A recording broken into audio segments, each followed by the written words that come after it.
Do you know that 85% of people that watch the videos on the LFC or the Anfield Agenda Clips channel aren't subscribed? I think it's because people think they're already subscribed because it's Anfield Agenda content. So do me a favour, double check for me if you're watching this back. If you haven't, please do subscribe to the Anfield Agenda Clips channel. But then we got a reminder of what we were missing when Diogo Jota gets wasn't even a chance. It was a half chance or an opportunity, a beautiful little turn, and then how often is it? It's not very often. You see the keeper sent the wrong way from the edge of the box as well. He is just a fox in the box par excellence, David. He reminded us what we were missing there as soon as he came on. So both goals top notch. This is it. I mean, with the Gakpo goal, by the way, he's on 7 goals in 10 appearances now, which is, just shows that he's really coming into some excellent form, and it's coincided with Diaz's form dropping a little bit. That will happen. You'll have ups and downs in the season, so it's really important that Gakpo is finding that form, and his link up and that run with Salah's starting to become a little bit of a feature, isn't it? A little bit of a telepathic thing that he always knows he's going to pick him out at the back post, so that's really, really helpful for Liverpool. And on the other goal as well with Jota, like you say, he is a fox in the box. He's a brilliant finisher, but we kind of underrate and forget that he makes his own chances an awful lot of the time as well. With kind of his scruffy dribbling and finding a way through that opens teams up.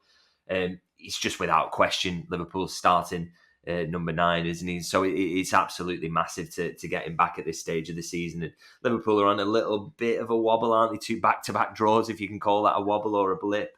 But to get a player of this quality back now, he's going to win an awful lot of games to Liverpool, and you just hope that nobody falls on him now in the next few months. And if Liverpool can keep him fit and keep him starting games, then they already are huge favourites for the league. But he's a big contributing factor to them probably going on and winning it, I think.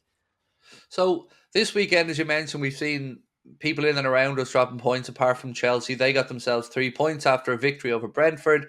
We've seen Arsenal once again dropping points at a draw, Manchester City getting beaten.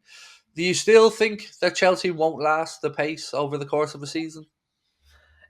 I'd say that the performance against Brentford didn't kind of answer any of my questions about their defensive solidity, which for me is the main issue that they're up against. You can have games like that where you give up chances and you still win, and that is kind of sign of champions. But it's the fact that Chelsea consistently give up chances. They give up high expected goals to the opponent. I just think that's going to catch them out quite a few times. And they're on a really good run of results-wise at the moment, and confidence is up. And I get the other factors that people talk about in that they're essentially only playing once a week because the European squad is totally different and they're not in the League Cup and whatnot. But I just think that defensive, struggles that they have is going to hurt them at some point. They're probably going to lose games through that. May go on a little run of bad form at some point. So yeah, they're in the mix at the moment and they're doing really well. So you don't want to write them off completely, but I really do struggle to see them going all the way and really challenging Liverpool. I just don't think they're quite at that level.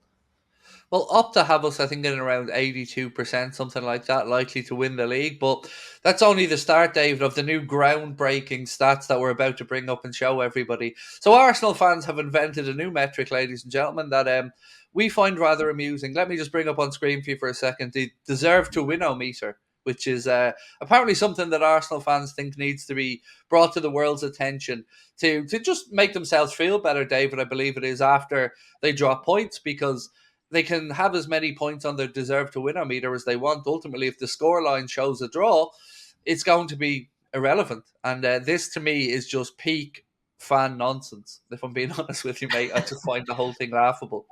I mean, the thing I would say about Arsenal is, you can keep saying that.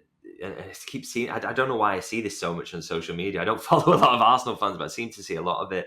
Is so much talk about the fact that they are the main threat to Liverpool. They're going to go on this huge winning run, and the most recent winning run has now started with back-to-back draws against Fulham and Everton. So they have to start winning at some point if they're to challenge Liverpool.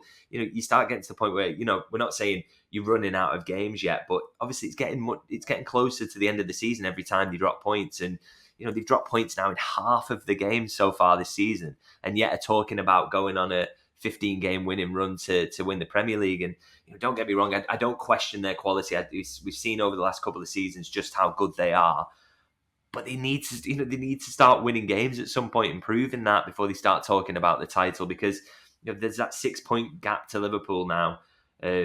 with a game in hand as well, and they're just a long way back, and they don't look like scoring a lot of goals this season, which is a big problem for them. So yeah, they've got a lot of work to do really to sort things out, and for Liverpool, they're not really a consideration at the moment. Their form is so poor that Liverpool can continue to drop points and seemingly keep that gap open. So if Liverpool put the foot down again now at any point and maybe reel off 5 or 6 wins in a row, then you've got every confidence that gap to Arsenal will get even bigger, because they've got problems at the moment. So here's what I think about the whole Arsenal situation. I wonder, 5 years or so with Arteta, one trophy in FA Cup, I think about 600 or 700 million pounds spent. I don't think that would cut it at any other top club. I think if that was Jurgen at Liverpool, we'd be asking some serious questions. If we were talking about Arne Slot as well in 5 years' time and we were looking at one FA Cup, I think, we would be asking, where are the trophies for that investment? Yeah, I think we've got to be fair in that we kind of, we've got to say, obviously, they've been close a couple of times in the Premier League, haven't they, and missed out to Pep Guardiola's Man City. And we all know what that feels like, and that can happen. You can be a really good side and not get your rewards for it. But one thing I will say about, I'd be concerned if I was an Arsenal supporter, is my big question mark over Mikel Arteta has always been his ability to coach and attack, to score goals consistently.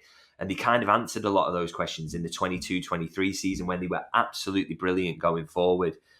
But I thought we saw, even last season when they were in title contention, we saw a drop in that attack level, and that was masked by the set pieces and the ability to get goals from those.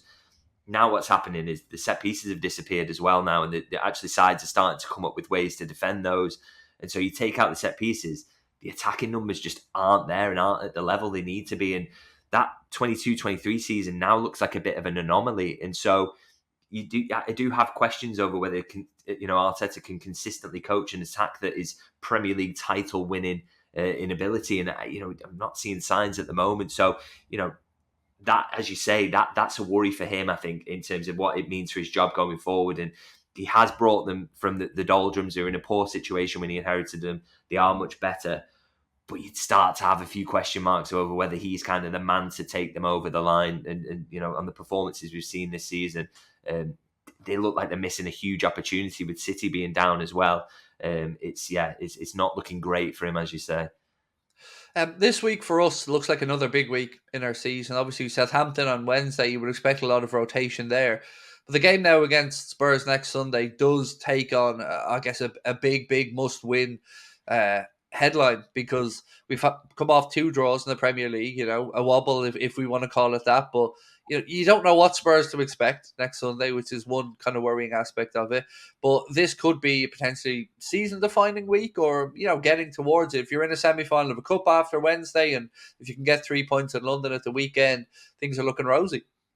Yeah, I think Slot maybe won't put as much importance on that Southampton game. I think we're going to see with the team selection that where that stands in the priorities. To be honest, I expect an awful lot of changes. I think it's going to be a combination of fringe players who need the minutes, but also quite a lot of youngsters are going to be involved in this one. Really. Perhaps?